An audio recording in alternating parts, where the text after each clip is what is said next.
नमस्कार दोस्तों, आशा और उम्मीद करता हूँ आप सभी लोग स्वस्थ होंगे, संपन्न होंगे, निरोग होंगे।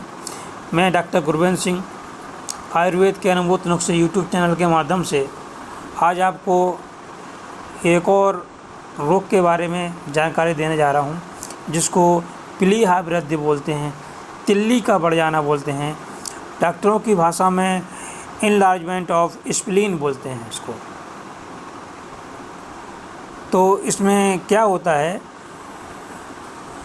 कि लोगों की तिल्ली बढ़ जाती है, जिसकी वजह से पेट में दर्द होना चालू हो जाता है।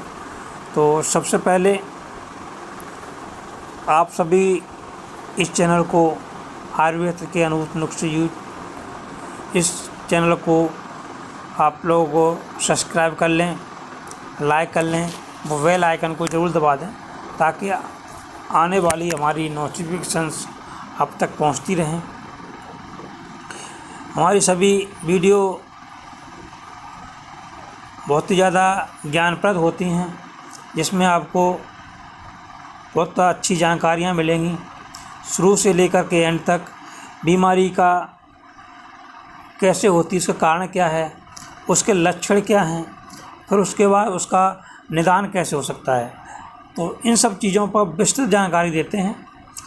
तो जो लोग नए हैं कृपया करके वीडियो को लास्ट तक देखें। तो आप चलते हैं। यह होती है आपकी स्प्लीन, ये बढ़ जाती है। एक साइड लीवर रहता है, दूसरी साइड पर आपका तिल्ली रहती है। ये जब बढ़ जाती है, जैसा कि आपको फ़ोटो में दिखाया गया है, फ़ोटो आपके गूगल से लिए गए हैं, तो उसके लिए टेंशन न लें। फ़ोटो डालने का केवल एक ही उद्देश्य है ताकि आपको सही से समझा सकें कि ये बीमारी कहाँ होती है, आपको कहाँ दर्द होता है, तो आपको क्या समझना चाहिए, क्या दिक्कत हो सकती है।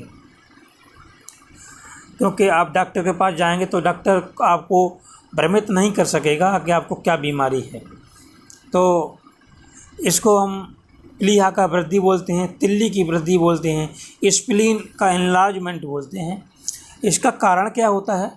मलेरिया ज्वर के होने के कारण हो जाता है, काला बुखार हो जाता है उसकी वजह से भी होता है, और रक्त का संचय, दूषित रक्त का संचय अगर ब्लड शरीर के अंदर हो जाता है उसकी वजह से भी हो जाता है, टाइफाइड की वजह से भी हो जाता है।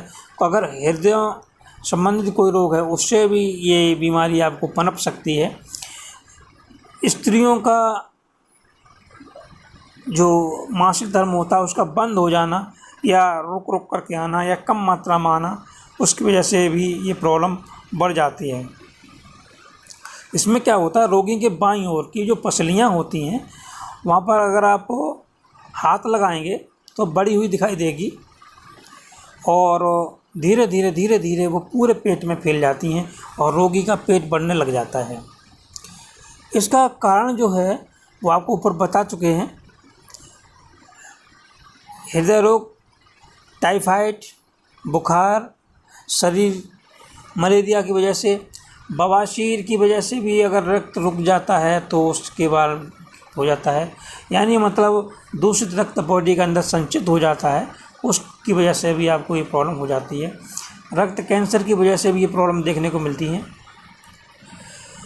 इसके अलावा कभी कभी इस रोग में से जो ग्रसित रोगी होता है उसकी जो तिल्ली होती है इतनी ज़्यादा बढ़ जाती है कि नीचे जननेंद्रियाँ जो रहती हैं, महिला व पुरुष, वो जड़ की जो जड़ होती है उसकी दाहिनी और नाभिक को पार करके इतनी अधिक बढ़ जाती है कि उसका संपूर्ण पेट ही फूल जाता है।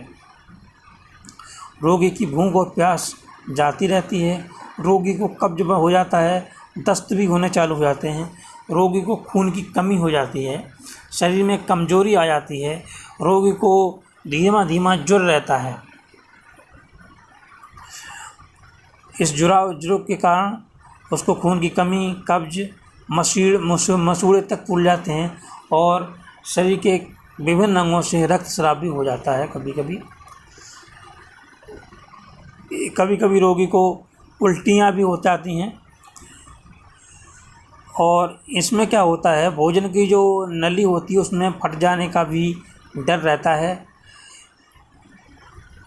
और किसी भी बॉडी के किसी भी अंग से रक्तस्राव हो सकता है।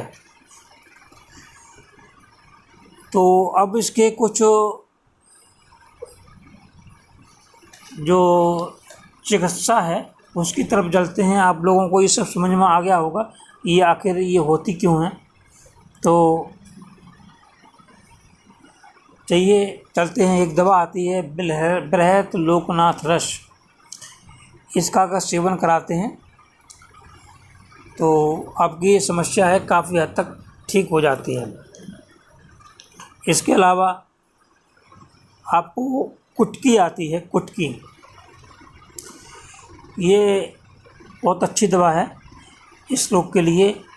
5 से 10 रत्ती की दवा और शहद के साथ में सुबह शाम चटाएँ तो इससे आपकी ये पीलिया की जो दिक्कत है वो ठीक हो जाती है। कामदुधा रस 2 रत्ती सुबह शाम आंवले के मुरब्बे या जीरे का चूर्ण या मिश्री के साथ में सेवन कराएंगे तो ये समस्या ठीक हो जाती है। मुक्ता पिष्टी का भी सेवन करा सकते हैं 1 से 2 रत्ती मक्खन या मलाई के साथ में।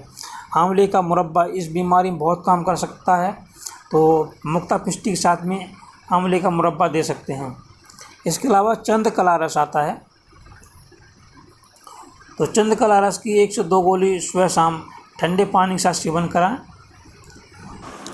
वज्रक्षार चूर्ण, इस चूर्ण को मट्ठा के साथ में सेवन करा देंगे तो इससे आपके अगर गांठ भी बन रही होगी वो भी ठीक हो जाएगी और तिल्ली भी ठीक रहती है, लीवर के रोग भी ठीक हो जाते हैं, अरुचि भी ठीक हो जाता है। ये सारी ठीक जो बीमारियां हैं, किडनी की प्रॉब्लम भी ठीक होती है इससे। तो वज्रक्षार चूर्ण का सेवन करा दें तो बहुत अच्छा ये चूर्ण है। इसके अलावा सत्यानाशी की जड़ का रस 10 ग्राम ले लें और उतना ही उसमें शहद मिला कर के सुबह शाम सेवन करेंगे तो इसमें जो प्लीहा है आपकी तिल्ली है वो आपकी ठीक हो जाती है। नक चिकनी बूटी आती है एक, उसका आधा ग्राम चूर्ण मक्खन में मिला करके सेवन करें 1 सप्ताह में, तो 1 सप्ताह में ही ये प्लीहा रोग आपका संपूर्ण ठीक हो जाता है। बहुत अच्छा प्रयोग है ये।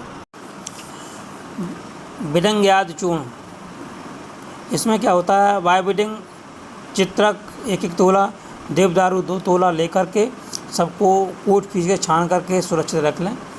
इस चूर्ण को 3 से 6 मासा की मात्रा में सुबह शाम गाय के छने हुए मूत्र के साथ में सेवन कराने से कितनी भी बड़ी हुई तिल्ली हो, कितनी भी, वो आप ठीक हो जाती है। इसके अलावा अग्निमुख चूर्ण, इसको 1.5 से 3 रत्ती की मात्रा सुबह शाम सेवन करने से इसमें जो आपकी अग्नि है वो तेज होती है, इससे आपका जो प्लीहा वृद्धि है वो ठीक हो जाती है।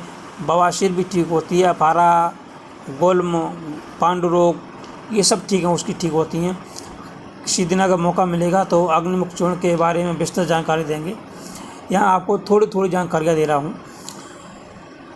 प्लीहारी भट्टी आती है एक, वो आप ले लेना 1 से 2 गोली सुबह शाम ताज़ा पानी से सेवन कराने से प्लीहा, एकरक्त, गोल्म, मद्दाग्नि, शोथ, काश, श्वास, प्यास, कंप, दाह, शीत, बमन, भ्रम और बीमारियाँ ठीक होती हैं। बहुत ही फायदेमंद और अच्छी चीज़ है ये प्लीहारी रस। इसकी भी 1 से 2 रत्ती की वजन की गोली अदरक के रस के साथ में सेवन करने से ये प्लीहा वृद्धि ठीक हो जाती है। इसके अलावा इसके अन्य जो प्रयोग हैं वो आपको बता देता हूँ। बवासीर में काम करती है, गांठों में काम करती है, दर्द में काम करती है, सूजन में काम करती है और श्वास में भी, खांसी में भी और ज्वर में भी करती है। और जो कुष्ठ विकार होती हैं, जो आपकी कब्ज संबंधी बीमारियां होती हैं, उसमें भी काम करती है। तो बहुत ही अच्छा प्रयोग है ये। इसके अलावा आप कुछ प्रयोग आपको बता देता हूँ जो टोटके हैं।